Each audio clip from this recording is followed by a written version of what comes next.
Amen. Praise the Lord. Minsan pa po, palakpakan po natin ang ating Panginoon ngayong umagang ito, ngayong araw na ito. Praise the Lord. Good morning, good afternoon, good evening po sa bawat isa na nandirito ngayon. Pwede po ba? At least 2 o 3 tao, batiin naman natin na nakaka-bless na good morning. Amen. Praise the Lord. Purihin po ang Panginoon. Tayo po ngayon ay nasa second installment po ng ating brand new series for the month of September entitled By the Book. So dito po, pinag-aaralan natin that why the Bible is such a big deal for Christians. Napaka-foundational po nung una nating pinag-usapan, napaka-theological. Nag-mini Bible school tayo nung nakaraan at naniniwala po ko na malaking bagay yon. Maganda, alam mo yung paano o alam mo yung ano, pero dapat alam din natin yung dahilan kung bakit natin ginagawa ito, bakit tayo nag-aaral ng salita ng Panginoon? Kasi minsan superficial siya kapag hindi mo alam kung bakit natin ginagawa ito, anong dahilan kung bakit natin ginagawa ito. Pag tayo ay dinatnan ng iba't ibang pagsubok sa buhay, for example, may mga deceiving spirits, pag-usapan natin yon next week, mga demonic spirits, baka hindi natin kayanin kasi nga i-deceive tayo o kaya madi-deceive tayo ng emotions natin para nang sa gayon, tandaan natin, sinasabi ko nga madalas, kapag alam mo ang dahilan, maiiwasan ang ayawan. Kapag alam mo ang dahilan, maiiwasan ang ayawan. So kapag malinaw sa atin yung will, yung ways, yung word ng ating Panginoon, mas magiging matatag tayong mga mananampalataya. Kaya nga sinabi natin, di ba, marami na ang nagtangka na wasakin ang Biblia mula pa nung una. Pero ngayon, wasak na sila. Ang salita ng Diyos ay nananatili pa ring matatag. Kaya nga po mga kapatid, napaka-foundational yung pinag-uusapan natin last week. Pero ngayon naman po, napaka-practical naman ang pag-uusapan natin.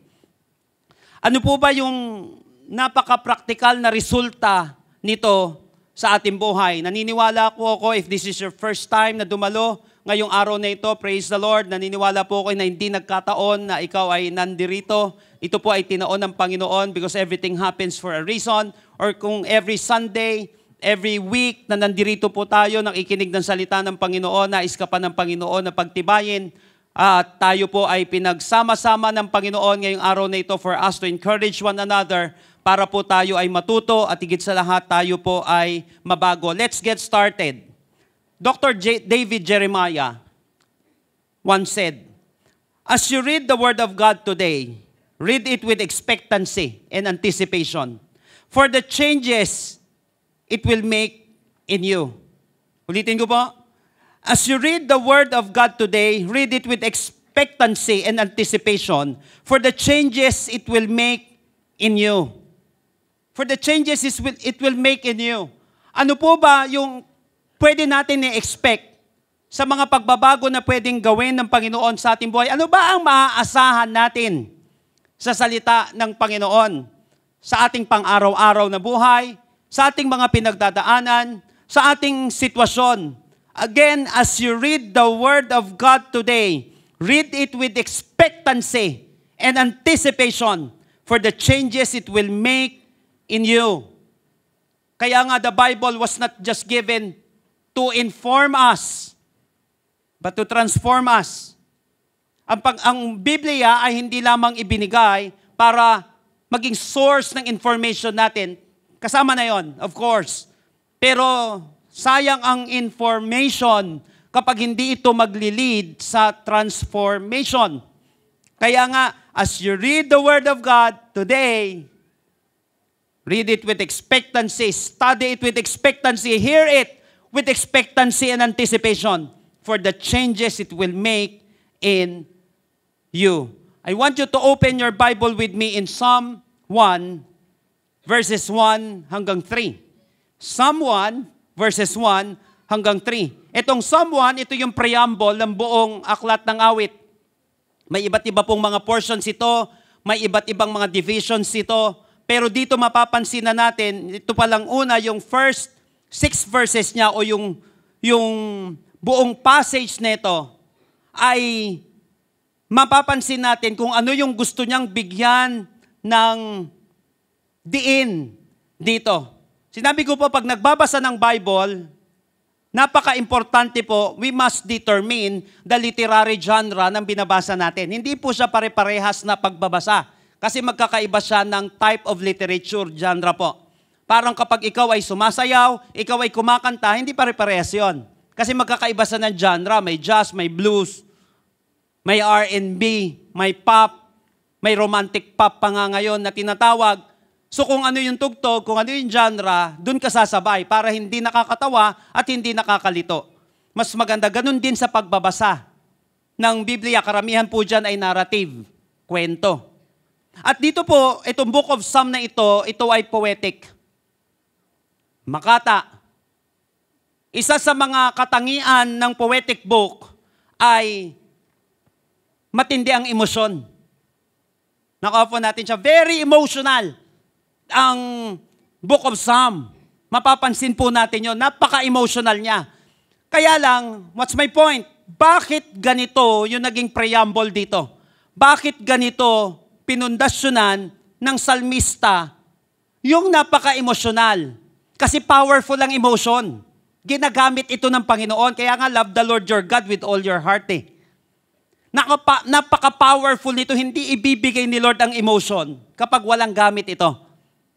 Tumutulak yan. Kaya lang pag mali, tutulak ka niya sa bangin. Hanggang madisgrasya tayo, pero pag tama ang emotion, tama ang direksyon nito, itutulak ka naman yan sa tama. Kaya nga po, what's my point? Emotional siya. So dapat lagyan mo ng foundation ang emosyon.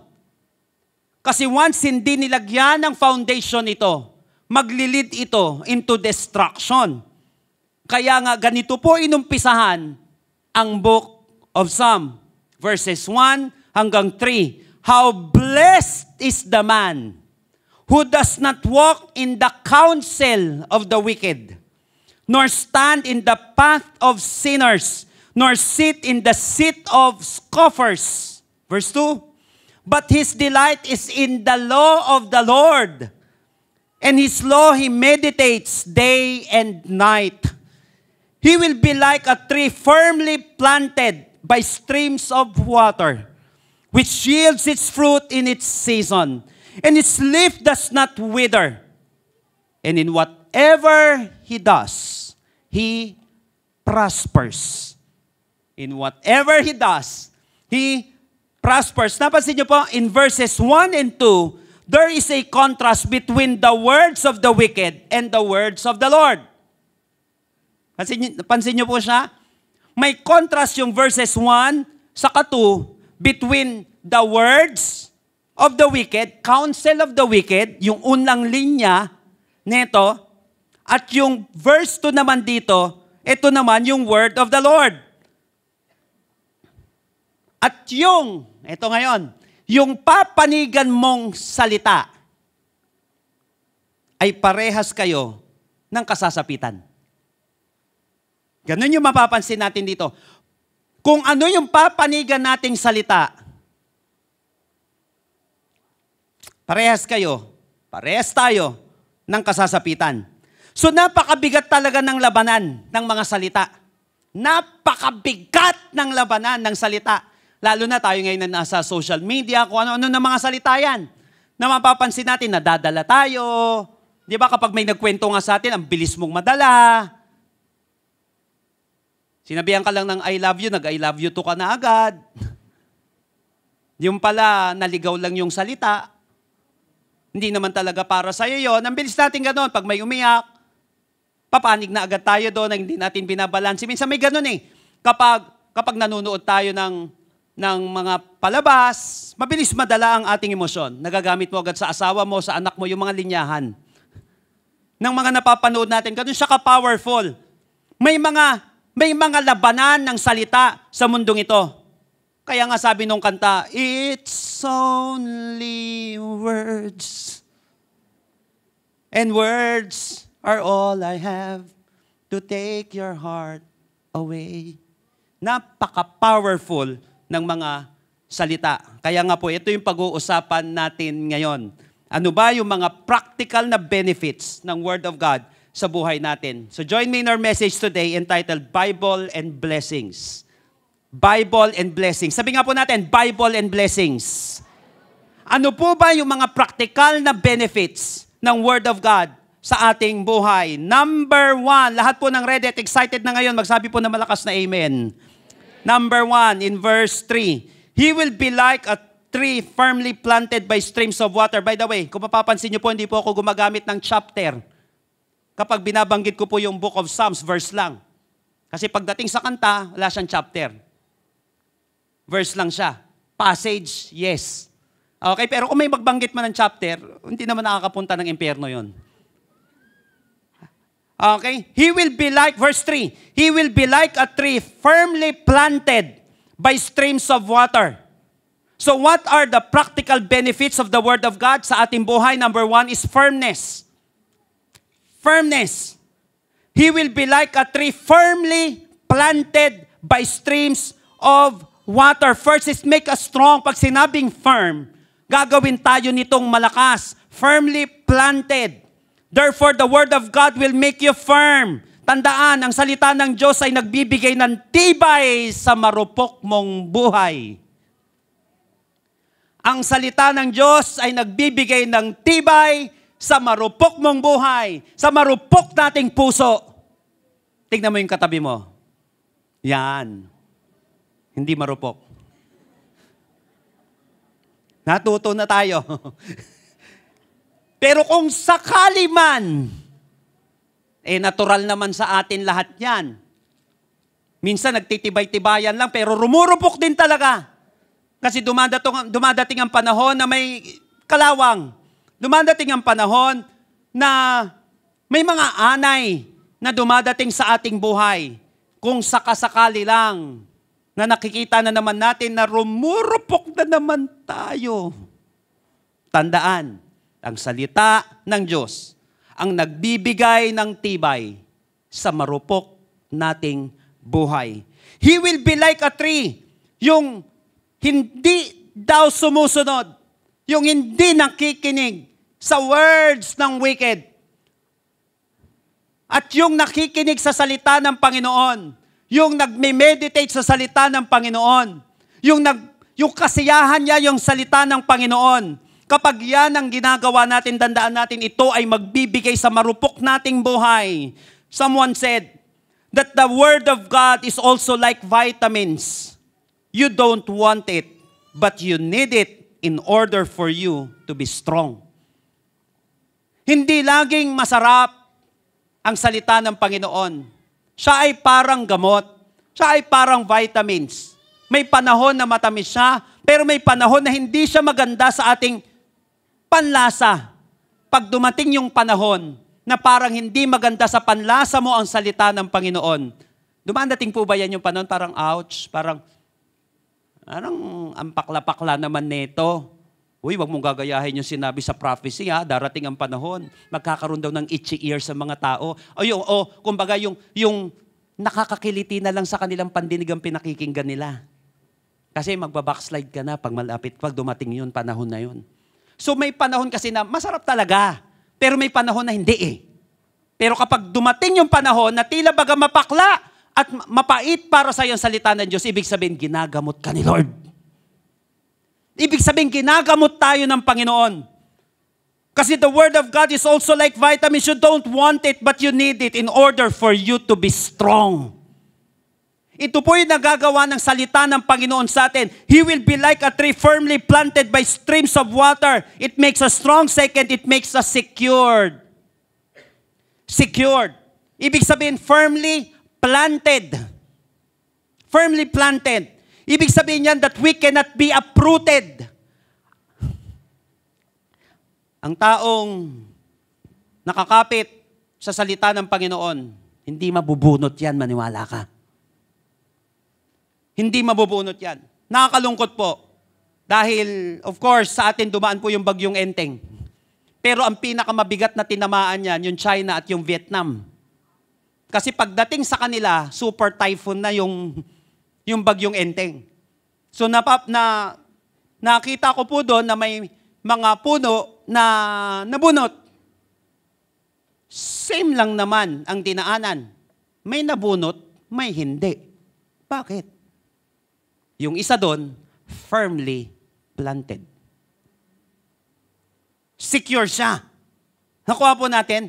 So kapag nagmamahal tayo sa salita ng Panginoon, nakikinig tayo ng salita ng ating Panginoon, napaka-importante natin, malaman natin na magbibigay ito ng tatag sa atin. At isisecure tayo nito sa panahon na kung saan dumating yung mga nakakabunot na sitwasyon sa ating buhay. Sinabi ni Dr. Warren Wiersbe, people can see your root system, but God can. Praying and meditating on the Word of God will cause your roots go down deep into His love. So every time pala na tayo ay nagme-meditate ng salita ng Panginoon, pinagbubulay-bulayan natin ito, pinakikinggan natin ito, yung buhay natin, yung salita ng Panginoon, lumalalim tayo niyan. The more na malapit tayo sa salita ng Panginoon at malayo sa mga salita na kung saan mawawasak sa ating buhay, lumalalim yung ugat natin. Kaya the more na malayo tayo sa salita ng Panginoon, hindi na tayo nag-uugat. What if dumating yung isang malaking unos sa buhay natin? Maa-uproot tayo ngayon. Kaya ganito po importante ito kasi araw-araw kailangan natin ng tatag sa ating buhay. If you want to be secured, napaka-importante ng salita ng ating Panginoon. Tandaan, mahirap mabunot ang taong nakakapit sa salita ng Diyos. Mahirap mabunot ang taong nakakapit sa salita ng Diyos. Huwag mong kalilimutan ito, kapatid. Ang Kristiyanong gipit sa Word of God, kumakapit. Pag dumating yung panahon ng kagipitan, dapat ang kapit mo sa Word of God. Huwag ka sa patalim kumakapit kasi pag sa patalim ka kumapit, masusugatan ka. Kapag kinapitan mo lagi ang patalim, masusugatan ka dyan. Ang tama at pinakamagandang kakapitan natin walang iba kundi ang salita ng ating Panginoon. Kasi tiyak yan, kung kani-kanino lang tayo kakapit, yung katabi mo, matutulungan ka niya pag kumapit ka dyan. Pero hanggang kailan? Ang tao mapapagod din. Minsan yung inaasahan mo, magtatampo ka pa nga kasi minsan wala nagagawa sa atin. Pero sa totoo, unfair naman yun. May pinagdadaanan din siya. Nakatulad natin. Kaya nga ang pinakamagandang kakapitan, yung sinabi ni Lord, heaven and earth will pass away, but my word will never pass away. Ang Kristiyanong gipit sa Word of God, kumakapit. Firmness! Kaya sinabi po ni Vince Baker sa kanyang libro na Faith Secrets, strict adherence to the words of Christ creates an unshakable faith in the believer. Sabi nga po natin, unshakable. Kaya nga kapag may strict adherence daw sa word ng ating Panginoon, nagkikreate ito ng unshakable na pananampalataya sa bawat mananampalataya. So what are the practical benefits of the Word of God to us? Unang-una, firmness. Pinapalakas tayo nito at sinisecure tayo nito kasi tiyak yan. Darating at darating ang unos sa buhay ng tao. Darating ang mga pagsubok whether we like it or not. Pero pagdating nun, pag nakakapit ka sa Word of God, maniwala ka, magiging firm ka. Number 2, he will be like a tree firmly planted by streams of water. Sinabi dun sa pangalawa, which yields its fruit in its season. Number 2, na practical na benefit ng salita ng Panginoon sa atin. Ano po yon? Fruitfulness. Fruitfulness. Remember that healthy human life is fruitful life. Kapag healthy ang isang tao, syempre, hindi ka naman nabunot, di pwede ka mamunga. Kapag ikaw ay firmly planted, nakatanim ka, ang mamumunga lang naman yung nakatanim eh. Mahirap mamunga kapag hindi firmly planted. So, napaka-importante ng fruitfulness. Pwede minsan, pa isa-isa, pero hindi ka magiging fruitful. So, kinakailangan maging healthy ka muna, maging firmly planted ka muna sa salita ng ating Panginoon. Tapos sinabi dito, which yields its fruit in its season. Therefore, the Word of God will make you fruitful. Ang salita ng Diyos ang magbibigay ng bunga sa ating buhay. Tandaan, mabunga ang taong kasiyahan niya ang salita ng Panginoon. Ulitin ko po, mabunga ang taong kasiyahan niya ang salita ng Diyos. Whether you like it or not, magiging mabunga ka. Kapag may Word of God ka, mabunga ka. Ulitin ko po, kapag may Word of God ka, mabunga ka. Kaya nga sinabi po dito, ito yung Hebrew word na eth, yung which yields its fruit in its yung season na tinatawag. Ito yung Hebrew word na eth, ibig sabihin ay certain, continually, season. Pagdating sa fruitfulness, ang ibig sabihin nito, mga kapatid, your fruit is certain. Siguradong magkakaroon ka ng bunga. Isa po sa mga hamon sa mga magsasaka, sa mga nagtatanim, hindi nila alam kung kailan, o alam man nila, of course, yung season nun, pero wala silang kasiguraduhan kung mamumunga ito. Kasi pwedeng dumating ang peste, pwedeng dumating ang bagyo. So pag tinanong mo sila, wala talagang kasiguraduhan. Pagdating dito, risk nga negosyo din naman siya. Nakuha po natin siya, pero dito, sigurado.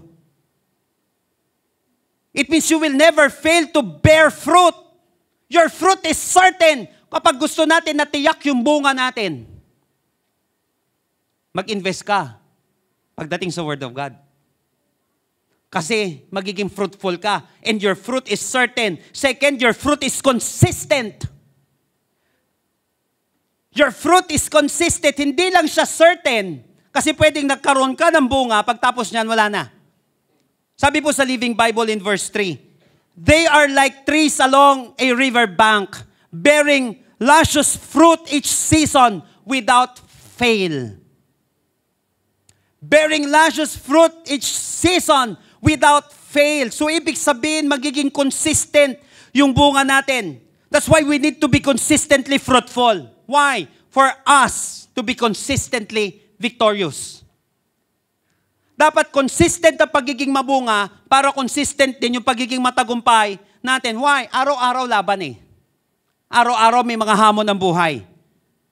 Lahat naman tayo, gusto natin maging consistent tayo na maging mananagumpay. Paano mangyayari yun? Dapat consistent ka din na fruitful. Remember that the Bible often uses the metaphor of fruit to describe the product of our lives. Ginagamit ng Biblia yung word na fruit para ipakita yung product ng ating ugali, ng ating pamumuhay. Kaya nga po, yung fruit can be either good or bad. Ang fruit pwedeng maganda or pangit. Nakalagay po sa Matthew chapter 7 verse 18, a healthy tree cannot bear bad fruit, nor can a diseased tree bear good fruit. Matthew 7:18, yung healthy na puno, hindi magkakaroon ng pangit na bunga. At yung hindi healthy na puno, hindi magkakaroon ng magandang bunga. So, ibig sabihin, yung fruit natin, pwedeng maganda o pangit. Nakakita na po ba kayo ng isang bunga? Ang ganda-gandang tignan pero hindi pwedeng kainin. Sa amin po, marami nun. Hindi pala porket namumunga, kain ng kain. Di ba, Garden of Eden pa lang? May mga ipinagbabawal. Kung ano pa yung pinagbabawal, yung pakakainin. And dami-daming garden nga yun Ang daming pwedeng kainin. So pagdating sa bunga, pwedeng good or bad. Therefore, fruit is the direct result of whatever planted in our hearts. Ang fruit po ay resulta, makinig po maigi dito, kung ano ang nakatanim sa puso natin. Yun lang naman ang lalabas dun Kaya kung ano yun tinatanim mo sa puso mo, yun ang magiging bunga niya. Kaya ingat sa mga itinatanim sa puso dahil tiyak yan. Lalabas yan bilang bunga. Matthew 5:15-19 di ba? Kung ano yung laman ng puso natin, yun ang sasalitain natin, yun ang magiging bunga ng ating mga salita. Kaya nga kung ano yung nakatanim sa atin, yun ang magiging bunga. Kaya ingat sa mga itinatanim. Kaya nga importante yung Word of God, which is the seed. Seed sa ating buhay ito. Kaya nga, napaka-importante. Ito ang naitatanim sa atin. Kasi importante yung magiging bunga niya Kaya nga in Galatians chapter 5:15 hanggang 20, basahin nyo na lang po sa Bible nyo yung Galatians chapter 5, 19 hanggang 20. Tapos yung susunod doon, 22 hanggang 23. Dalawa yan Fruit of the flesh, fruit of the spirit.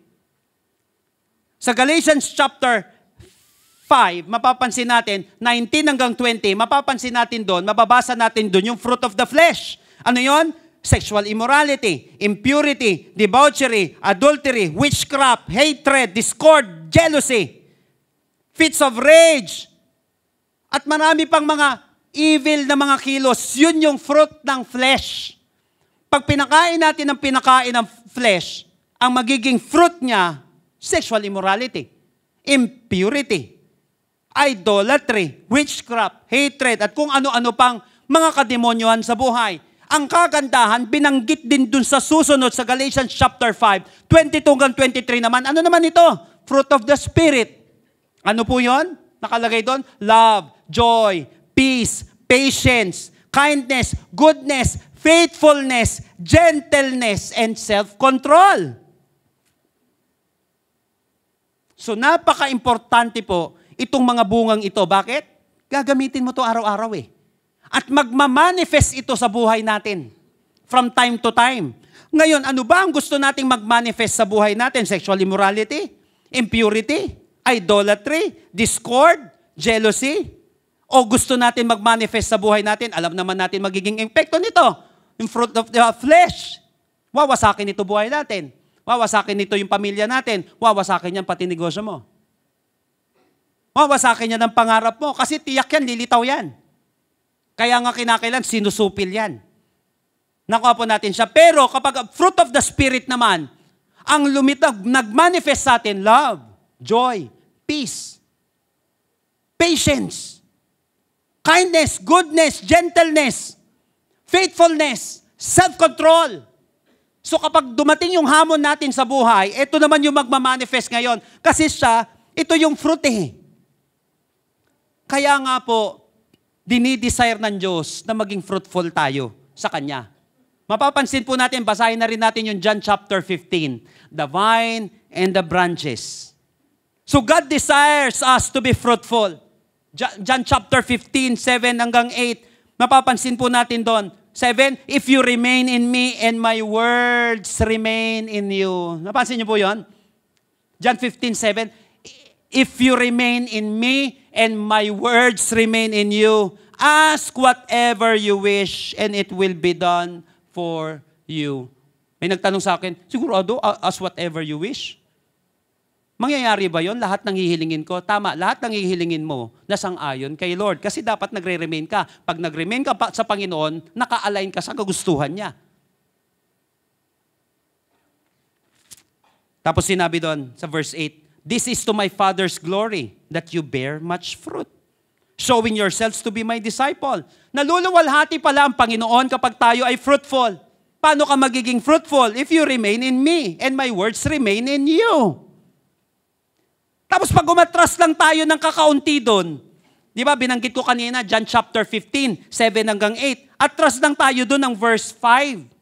Nakalagay po doon, sinabi ng Panginoong Hesus, I am the vine, you are the branches. If you remain in me and I in you, you will bear much fruit. Tapos nakalagay doon sa dulo, ito yung sikat na statement doon, apart from me, you can do nothing. Apart from me, you can do nothing.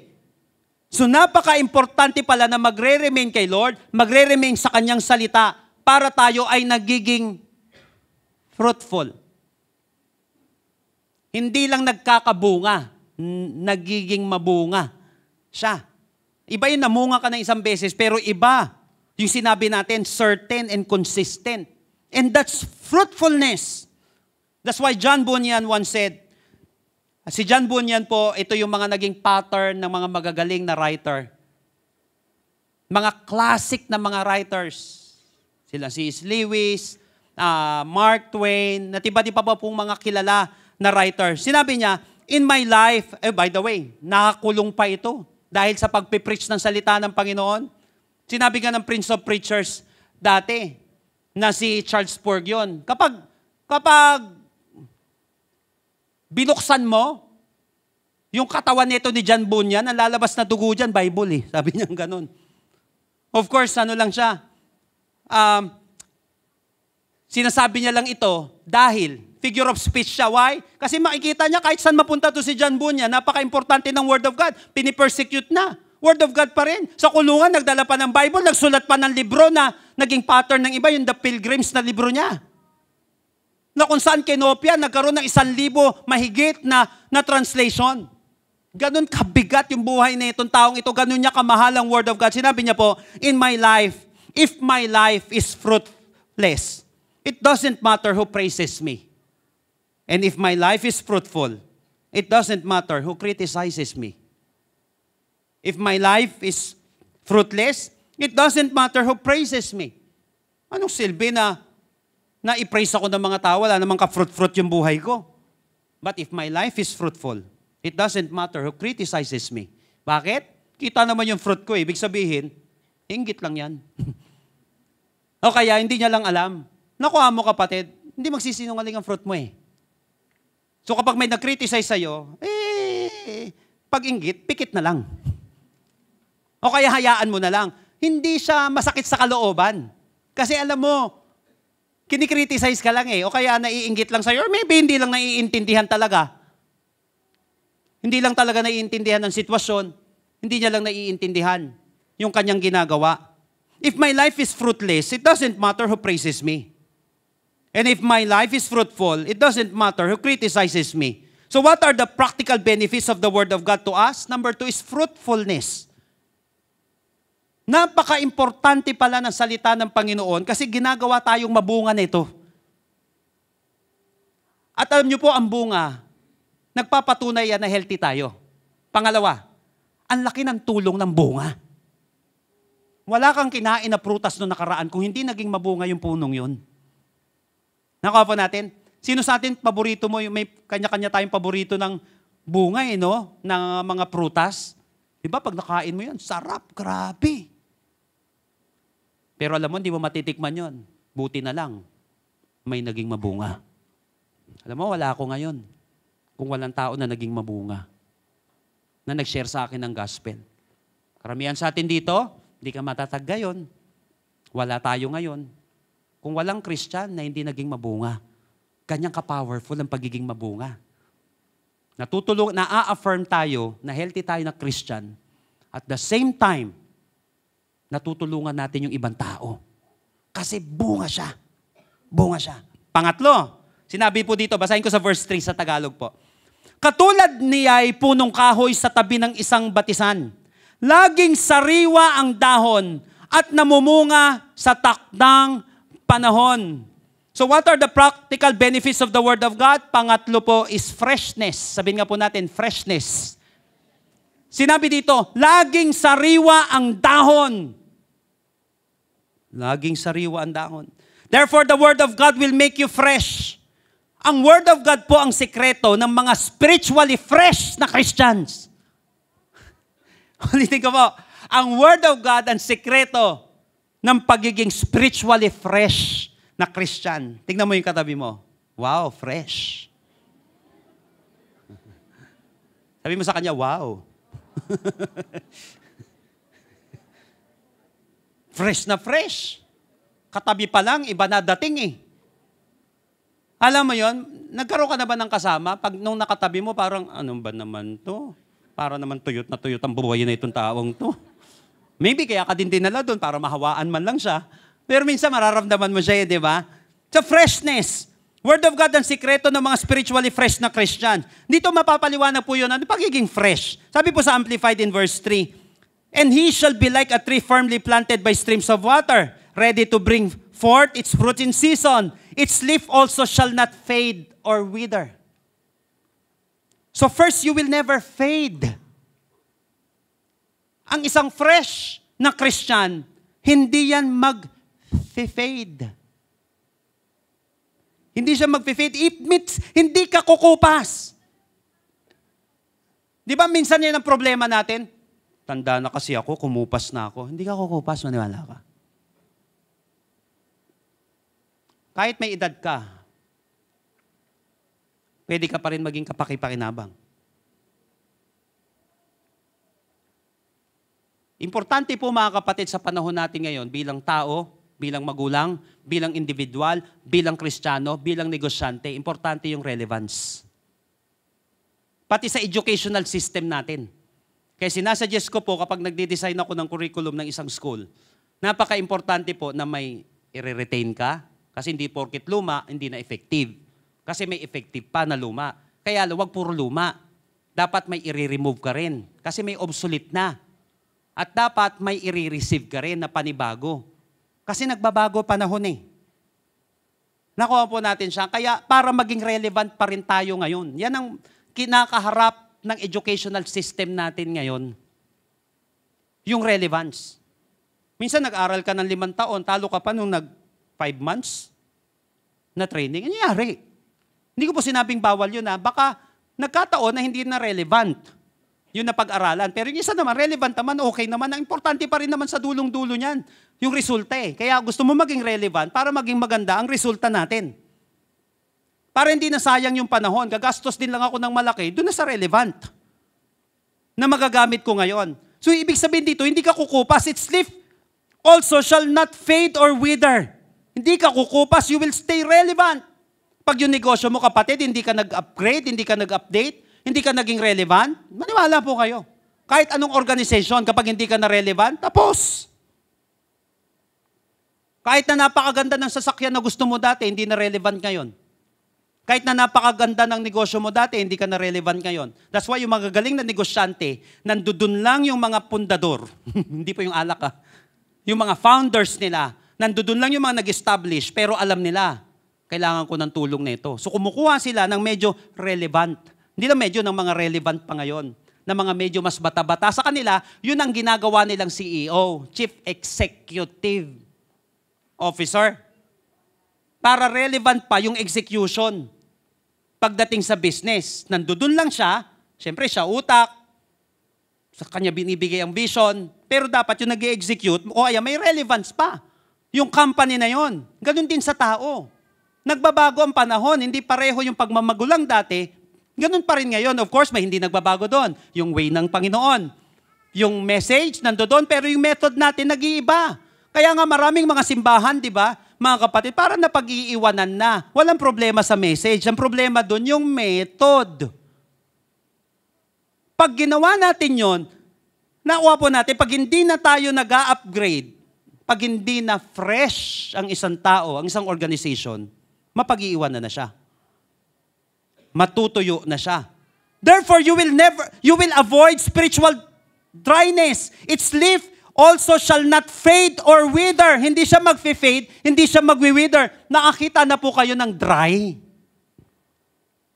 Pag nagda-dry yung balat mo, gumagawa ka ng paraan eh. Pag nagda-dry yung mata mo, pag nagda-dry yung lalamunan natin, anong ginagawa mo? Umiinom ka. Gumagawa ka ng paraan, paano siya magiging fresh. That's why you will never fade. Someone said that there is nothing like the Word of God, a living water that never runs dry. That never runs dry. Maniwala ka, hindi ka matutuyo kapag may Word of God ka. Kapag dumadating yung panahon na may ganyan niya sa buhay natin, Word of God ang diretso. Kung ayaw nating matuyo. Second, you will never fall. Verse 3. So they grow strong, like a tree planted by a stream, a tree that produces fruit when it should, and has leaves that never fall. Sabihin ka po natin, fall. Ibig sabihin, kapag fresh tayo, we will never fade and we will never fall. Ang fresh, mahuhulog lang naman dyan yung tuyot na, generally speaking. Kaya, napaka-importante po ng Word of God. Kasi, hindi ka babagsak kapag may Word of God ka. Pilit na pababagsakin tayo ng mundo, ng kaaway. The thief comes only to steal and kill and destroy. Kaya napaka-importante po ng Word of God. Kasi ito yung magpapanatili sa atin. You will never fade and you will never fall. Hindi ka babagsak kapag may Word of God kaya. Kaya nga po isa sa pinakamabigat na pangyayari sa buhay ng isang tao, yung Amos chapter 8 verse 11. Pakinggan nyo na lang po ito. Ito po yung sinabi dito. The time is coming, Amos 8:11. The time is coming when I will send famine on the land. People will be hungry, but not for bread. They will be thirsty, but not for water. They will hunger and thirst for a message from the Lord. Grabe. Darating ang panahon, sabi niya gano'n, magsisend ako dyan. Sa mga total, di na rin naman kayo nakikinig ng salita ng Diyos. Tutul naman, tinutulog-tulugan mo ng salita ng Panginoon. Tutal naman, nire-reject mo lang ang salita ng Panginoon. Time is coming when I will send famine on the land. Pero hindi famine ng pagkain, hindi famine ng tubig. Hunger and famine ng salita ng Panginoon. Di na kayo makakarinig ng salita ng Panginoon, sabi niya gano'n. Mauuhaw kayo. Anong problema ngayon? Dahil wala ng salita ng Panginoon, matutuyot sila. Nakuha po natin, yun ang mangyayari. Matutuyo tayo. That's why Jack Hayford once said, the Bible is as necessary to spiritual life as breath is to natural life. There is nothing more essential to our lives than the Word of God. There is nothing more essential to our lives than the Word of God. Ganyan siya ka-essential. That's why, kaya tayo nagbibigay ng panahon natin, ng time, ng treasure, ng talent natin. Bakit ka nagbibigay ng tithes and offering? Para nag-expand tayo. Para nagpapatuloy ang gawain. Hindi naman libre. Itong ginagamit natin, nakuha mo natin siya. Kaya lang, bakit tayo nakakapagpatuloy? Kasi may mga tao na nagsasakripisyo para yung Word of God ay patuloy na maipangaral at patuloy na kumanda. Noong nakarami, may pinirmahan po akong proposal sa atin, mag-i-expand yung mga gamit naman dito, nasa 700,000 plus din yun. Para lang mag-expand ang mga gamit natin, ganong kalaki is. Ang hirap naman, pag puro ganito sinagawa ko, di ba? Nahihirapan na makapakinggan dun sa dulo. Hindi tayo magiging maganda ang mga pananambahan natin, ang pangangaral ng salita ng Diyos. So itong mga ito ay nakakatulong. Kaya nga po, napaka-essential ng salita ng Panginoon sa ating buhay. What are the practical benefits of the Word of God? Number 3 is freshness. Last but not the least. Nakalagay sa verse 3 sa dulo. And whatever He does, He prospers. Whatever He does, He prospers. Pang-apat at panguli na practical benefits ng Word of God sa ating buhay is fullness. Sabihin nga po natin, fullness. Fullness means richness, abundance, completeness. Kaya nga po yung Hebrew word na ginamit dito ay saulak. Itong saulak na ito sa Hebrew, ang ibig sabihin nito, be good, be profitable, prospers. Simple lang po, dalawang bagay. First, you will have a useful life. Ang fullness pala, it means magiging useful yung buhay natin. Ibig sabihin, magkakaroon ng silbi ang buhay natin. Uy, napag-usapan natin noong nakaraan. Ang Word of God daw is inspired. The Word of God is inspired by God. Every scripture is God-breathed and is useful. Sa ibang translation, and is profitable. Ibig sabihin nito, kapag may Word of God tayo sa buhay natin, nagiging kagamit-gamit yung buhay natin eh. Nagiging useful tayo. Isa po sa pinakamahirap at pinakamasaklap na mangyari, pumili ka ng gadget, tapos hindi mo nagamit. Sino po sa inyo, sandamakmak na tambak na yung bahay mo? Tapos hindi mo nagamit, nabulok na lang. Di nagamit. Tinirahan na ng ipis, ng daga. Yung itinago-tago mo na saya, dati hindi na nagamit. Nangyari na ba na may gamit ka, pero hindi mo nagamit? Uy, galing no? Napaka-ironic. Gamit na hindi nagamit. So dapat ang gamit, ginagamit. So ganun din naman tayo. Dapat kagamit-gamit tayo sa ating Panginoon. Kung gusto natin na maging kagamit-gamit yung buhay natin, napaka-importante ng Word of God. Kasi ang benefit nito is fullness. It means we will have a useful life. Second, you will have a successful life. Pag sinabing fullness, magiging useful ang buhay natin, magiging successful ito. Again, yung Hebrew word dito, it means be good, be profitable, prosper. Bibigyan tayo ng matagumpay na buhay. Nung kami po ay nasa Singapore noong way back 2014, pumunta kami sa City Harvest Church noon. Yun po at that time, yung pinakamalaking church. Si Pastor Kong, yung senior pastor nila, hindi siya nag-preach. Etong babanggitin ko po, siya yung nag-preach at that time. Isa sila sa mga mentor nila, kasama nila yung Gichu dati, kasama po sa Church Growth Movement, itong mga ito. Sinabi po ni Phil Pringle, taga-Australia naman po ito, when we have no room for the Word of God in our lives, we have no room for success.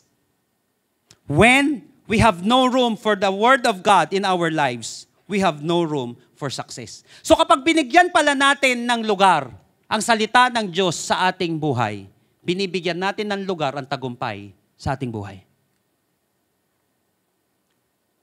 Pag may lugar siya. Kaya nga, sinabi sa Joshua 1:8, do not let this book of the law depart from your mouth. Meditate it day and night, so that you may be able to do everything written in it. Then, you will be prosperous and successful. Sabi nga po natin, success. Ito po ang binibigay sa isang tao, nagkakaroon tayo ng fullness, nagiging useful yung buhay natin, nagiging successful tayo. Tandaan, Word of God, ang sekreto ng matagumpay na Kristiyano. Word of God, ang sekreto ng matagumpay na Kristiyano. If you want to be successful in your Christian life, essential po talaga ang salita ng Panginoon. Someone said that the Word of God, listen to this, the Word of God prepares you for a better life in this world and after you leave this world. May kinalaman po ito sa pag-uusapan natin next week. Ang title po ng pag-uusapan natin ay Wordly. Paano maging wordly, hindi worldly na Christian? Ano po yung mga pamantayan nito? But the Word of God prepares you for a better life in this world and after you leave this world. If you want to be a better life right now, hindi yung tagumpay na definition ng mundo. Pag gusto mo ng better life ngayon at better life sa next life, kailangan ng salita ng Panginoon. Kasi ito yung magpe-prepare sa iyo sa matagumpay na buhay. Ang Biblia po mga kapatid ay manual kung paano magwo-work tayo sa buhay. Financially, emotionally, relationally, mentally, lahat ng tali-tali na maiisip natin, malaki may tutulong ng salita ng Panginoon sa atin. Ihahanda tayo nito sa isang matagumpay na buhay. So what are the practical benefits of the Word of God to us? Number 4 is fullness. Kung gusto po natin maging full tayo, ibig sabihin magkaroon tayo ng fullness, maging gamit-gamit yung buhay natin, maging matagumpay tayo sa mundo na kung saan pilit na ibinabagsak ang mga tao, gumagawa ng pain ng kaaway, binubola ang mga tao, but at the end of the day, wawasakin lang tayo ng kaaway. Kaya wag kang kakagat sa pain ng kalaban. Kasi tiyak siya, ang purpose niya lagi. The thief comes only to steal and kill and destroy, ganyan lagi. Pero si Lord, I have come that they may have life and have it more abundantly. Sinabi ng ating Panginoon. So, pamansinan natin once again, Psalm 1, verses 1 hanggang 3, how blessed is the man who does not walk in the counsel of the wicked, nor stand in the path of sinners, nor sit in the seat of the scoffers. Word of the wicked. Verses 2 and 3. But his delight is in the law of the Lord, and his law he meditates day and night.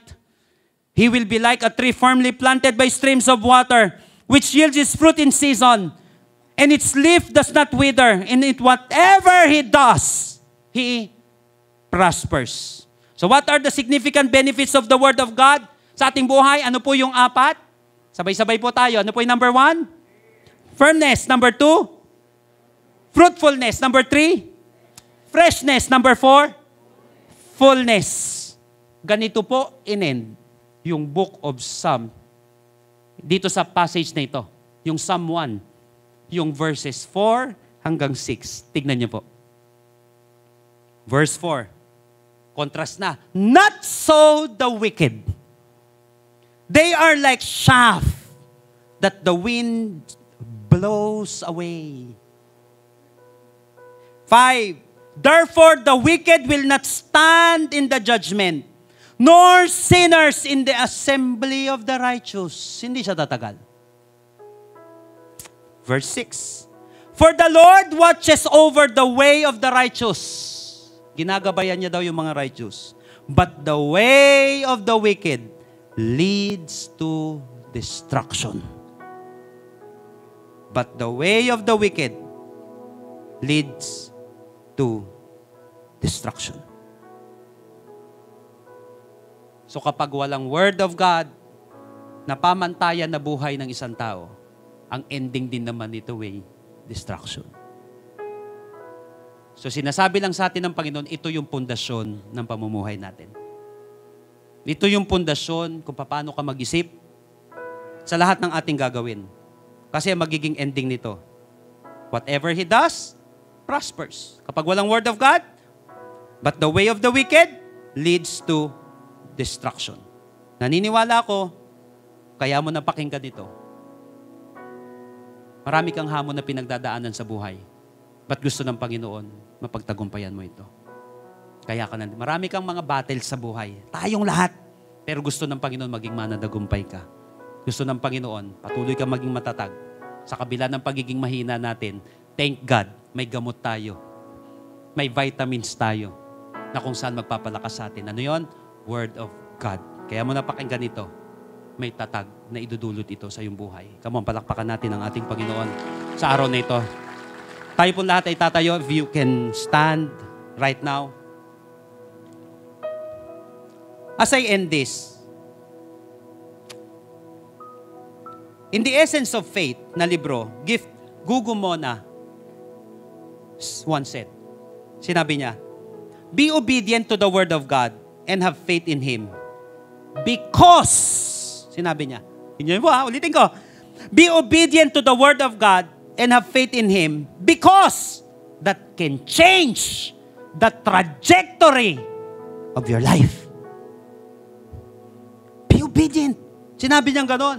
And have faith in Him because that can change the trajectory of your life. Ibig sabihin ng trajectory, dun ka tatama. Yun ang direksyon natin. Uy! Direksyon, verses 1 hanggang 3, whatever he does, prospers. Pagtatagumpayan siya ng Panginoon sa dulong-dulo. Ang tunay na Kristiyano, kapatid, hindi na magnanatiling bigo. Dadaan sa pagsubok. Pero kapag kasama mo ang Panginoon, alam mo na rin na ending mo. Nanalo na si Lord eh. So part lang ito ng journey. Ito mga pinagdadaanan natin ngayon. He's in absolute control. Yung verses 4 hanggang 6. But the way of the wicked leads to destruction. Ano yung trajectory ng buhay natin ngayon? Saan mo nakikita? Noong nakaraan, may dumaan na meteor sa atin. Meteor, hindi naman tumama eh. Pag tumama dito, meteorite siya. May dumaan na meteor dito sa atin. Buti na lang di tumama. Sa atin. Ito yung mga maliliit na asteroid. Kaya meteoroid siya. Di ba kapag tumama siya, malaki nagiging effect sa atin. Yung trajectory, nakita, buti na lang, ganun lang. Pang-siyam lang siya sa history ng mundo na na-detect. Kasi usually, hindi na-detect. Pang-siyam lang siya sa history ng mundo na na-detect ng human. Na-detect, na dadaan sa atin. Madaling araw yun, mga 12 ng madaling araw. Mahigit dumaan yun. So, tinitignan lagi nila, trajectory ng asteroid, trajectory nitong meteoroid na ito, trajectory ng bagyo, tinitignan. Be obedient to the word of God and have faith in Him because that can change the trajectory of your life. I don't know. Ano ba yung trajectory ng buhay natin? Akin dati maliwanag na sa akin. Before mag-1997, kahit bata pa ako, alam ko na trajectory ng buhay ko. Malinaw sa akin yon, hindi maganda. Disaster. Yung trajectory ng buhay ko dahil sa pinagagagawa ko. Pwede pala siyang mabago. Be obedient to the word of God and have faith in Him because that can change the trajectory of your life. Sinabi po sa John chapter 8 verses 31 hanggang 32, to the Jews who had believed Him. Yung mga Hudyo na naniwala sa Kanya, nanampalataya sa Kanya, Jesus said, if you hold to my teaching, you are really my disciples. Sinabi sa 32, then you will know the truth, and the truth shall set you free.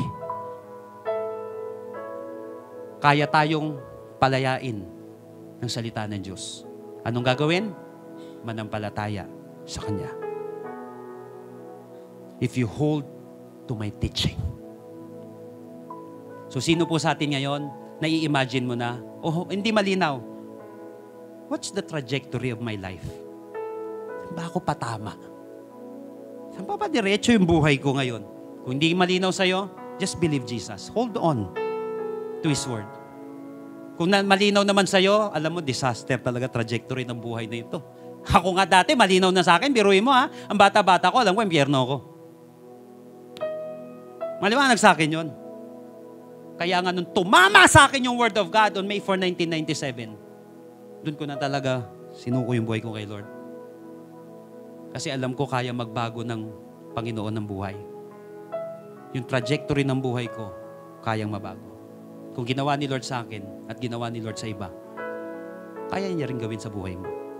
Kayang-kaya ng ating Panginoon. I want you to close your eyes right now. Ikaw at ang ating Panginoon. If you're this person right now, katulad ng binasa ko sa John 8, to the Jews who had believed Him, if you hold to my teaching, you are really my disciples, then you will know the truth, and the truth shall set you free. Kung ikaw itong tao ngayon, sinasabi mo, Lord, gusto ko pong ilagay sa iyo ang aking tiwala. Tiwala, Panginoon, na kung saan kahit hindi ko po alam ang bukas, kahit hindi ko po alam magiging kalagayan ng mundo, ng aking pamilya, ng aking buhay bukas, tiwala po ko na alam mo, Lord. Na kaya mo akong dalin, na kaya mo akong bitbitin, that you are still in control. If you want to believe right now, si Jesus, who is the Word, at sinasabi mo, Lord, samahan mo po ako sa journey ko.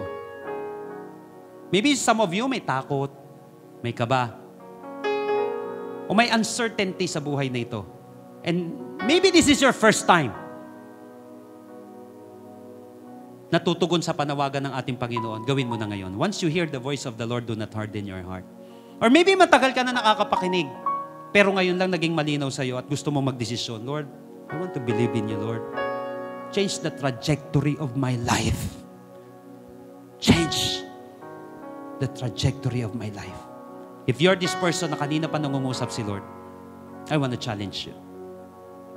Mananalangin tayo ngayong oras na ito. John 1:12, sinabi ng Panginoon, yet to those who receive Him, sino mang tumanggap sa Kanya, manampalataya sa Kanya, bibigyan niya ng karapatan maging anak ng Diyos.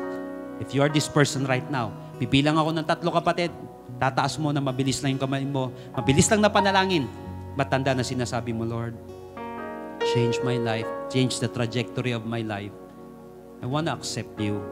Naniniwala ako, Lord, that you are in absolute control, that you can save me, that you can change me. If you are this person right now, come on, lift up your hands. 1, 2, 3. Habang nakataas ang kamay na yan, mabilis na panalangin, kapatid. Gawin mong sarili mong panalangin ito, nagmumula sa puso mo. And I believe that after this, your life will never be the same again. Tell it to Jesus right now, Lord Jesus. Lord Jesus, Come into my life. come into my life. I surrender my heart to you. I surrender my heart to you. I admit that I'm a sinner, I admit that I am sinner, but I believe that you are my Savior. but I believe that you are my Savior. Starting today, Starting today, be the Lord of my life. be the Lord of my life. Save me. Save me. In Jesus' name, In Jesus' name. Amen. Kapatid, kung ipinanalangin mo ito nang mula sa iyong puso, sinabi ng Biblia, sinabi ng Panginoon Jesus, hindi niya itatakwil ang sino mang lumapit sa Kanya. Ano man ang pinanggalingan mo, mahal ka ng ating Panginoon, kapatid. Mahal ka ng Panginoon.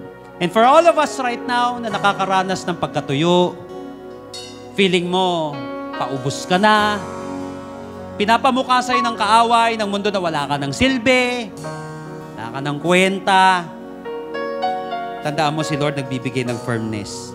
Huwag mo hahayaan, kapatid, na baka pa-end ka, lalo doon ka pa malagot. Huwag mo hahayaan. Pagtibayin mo, Panginoon, ang iyong mga anak ngayong araw na ito. Sa mga nanghihina, I pray for firmness. Sa mga nawalan ng bunga, I pray for fruitfulness. Sa mga natuyo, I pray for freshness. Lord, ang kanilang pananampalataya at pamumuhay. Sa mga nawawalan ng pag-asa, I pray for fullness right now in the name of Jesus. Come on, activate your faith right now. Just come to Jesus right now. Lapit ka sa Panginoon, kausapin mo siya. I will give you a few seconds or 1 minute ngayong oras na ito, kapatid. Ikaw sa kasi Jesus ngayong araw na ito. Just come to Him personally. Manampalataya ka sa Kanya. Si Lord na nagliligtas dati ay siya ring Diyos na nagliligtas ngayon. Si Lord na nagbabago ng buhay dati ay siya ring Diyos na nagbabago ng buhay ngayon. Si Lord na tumatanggap dati ay tumatanggap pa rin na Diyos ngayon. Si Lord na nagbibigay ng himala dati ay siya pa rin Diyos na nagbibigay ng himala ngayon. Lord, I pray, God, for your miracle right now to envelop this place. I pray, God, for your holy presence, God, to touch this person right now. Healing, peace, strength, miracle in the name of Jesus. Ngayong oras na ito, kapatid, the presence of the Lord is with us. Let Him touch you. Let Him heal you. Let Him refresh you right now. In the name of Jesus. Let Him refresh you. Muli ka magtiwala kay Jesus. Surrender your life to Jesus. Surrender your struggles to the Lord. Just trust Him. He is in absolute control. He can lift you up. He can provide for your needs. In the name of Jesus, He will never fail. Oh, Jesus.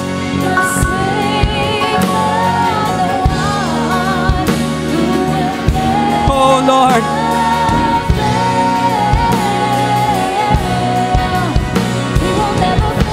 Come on, for the last time. Oh. Oh, Jesus. Come on, just trust God.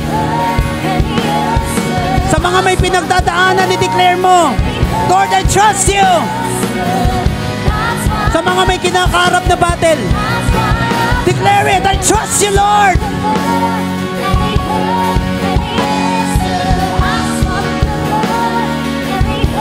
Come on, right now. I want to hear your voice right now. Declare it, I trust the Lord. Lift up your voice. My Savior, the one who will never fail. He will never fail. Come on, declare it again. I trust in God, my Savior, the one who will never fail. Come on, for the last time. He will never fail. For I trust in God, Oh, Jesus. Savior, the one who will never fail. He will never fail. Oh, I trust in God. How blessed is the man who does not walk in the counsel of the wicked, nor stand in the path of sinners, nor sit in the seat of scoffers. But his delight is in the law of the Lord, and his law he meditates day and night. He will be like a tree firmly planted by streams of water, which yields its fruit in its season, and its leaf does not wither. And whatever he does, he prospers. Lord, I declare prosperity right now sa lahat ng nakapakinig at kumain ng salita mo ngayong araw na ito. Salamat po, Panginoon, sa Kanya na nagbibigay ng lakas, sa Kanya na nagbibigay ng pagkakataon, sa Kanya na nagbibigay ng himala, sa Kanyang pinakamataas na papuri at pagsamba sa pangalan ni Jesus. Lahat po'y magsabi ng malakas na Amen and Amen. Malakas na palakpak para sa ating Panginoon na nagbibigay ng pagpapala. Praise the Lord. Hallelujah.